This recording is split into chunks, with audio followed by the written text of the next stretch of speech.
Sir ನಿನ್ನೆ ಜಮೀರ್ ಅಹಮದ್ ಹೇಳಿದಂತ ಪದ ನಿಮ್ಗೆ ಏನಾದರೂ ಎಲ್ಲ ಫಲಿತಾಂಶ ದೃಷ್ಟಿಯಿಂದ ಸಮಸ್ಯೆ ಆಗ್ಬೋದು? ಅವ್ರು ಕ್ಲಾರಿಫಿಕೇಶನ್ ಕೊಟ್ಟಿದ್ದಾರೆ, ನಾನೇನು ಮಾತಾಡಲ್ಲ. ಅವ್ರು ಎಷ್ಟು ಹೇಳಿದ್ದು ಎಷ್ಟು ಮಟ್ಟಿಗೆ ಸರಿ ಸರ್? ಅವ್ರು ಹೇಳಿದ್ದು ಎಷ್ಟು ಪದ ಬಳಕೆ? ಈಗ ನನ್ನನ್ನು ನರೇಂದ್ರ ದೇವೇಗೌಡರು ಸಿದ್ದರಾಮಯ್ಯನಿಗೆ ಸೊಕ್ಕು ಮುರಿತೀವಿ ಅಂದ್ರಲ್ಲ, ಅದು ಎಷ್ಟು ಮಟ್ಟಿಗೆ ಸರಿ? ಅದು ಬರೆದ್ರ ಚೀಫ್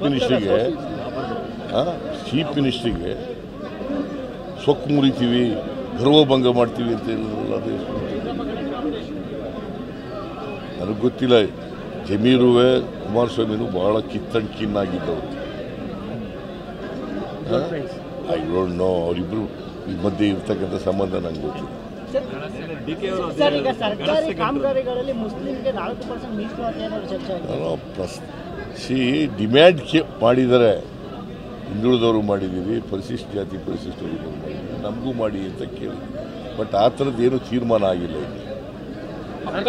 ಆಲ್ರೆಡಿ ಬಿಜೆಪಿಯವರು ಶುರು ಮಾಡಿಬಿಟ್ಟಿದ್ದಾರೆ. ಬಿಜೆಪಿಯವರಿಗೆ ಕೋಮುವಾದ ಮಾಡೋದೇ ಬೇರೆ ಅವ್ರ ಕೆಲಸ. ಕೋಮುವಾದ ಸೃಷ್ಟಿ ಮಾಡೋದೇ, ಹಿಂದೂ ಮುಸಲ್ಮಾನರ ಮಧ್ಯೆ ಜಗಳ ತರದೆ, ಅವ್ರ ಮಧ್ಯೆ ಬೆಂಕಿ ಇಡೋದೇ ಅವ್ರ ಕೆಲಸ. ಯಾವಾಗ ಈಗ ಶಾಂತಿ ಇರಬೇಕು ಸಮಾಜದಲ್ಲಿ ಅಂತ ಬಯಸಿದ್ದಾರೆ.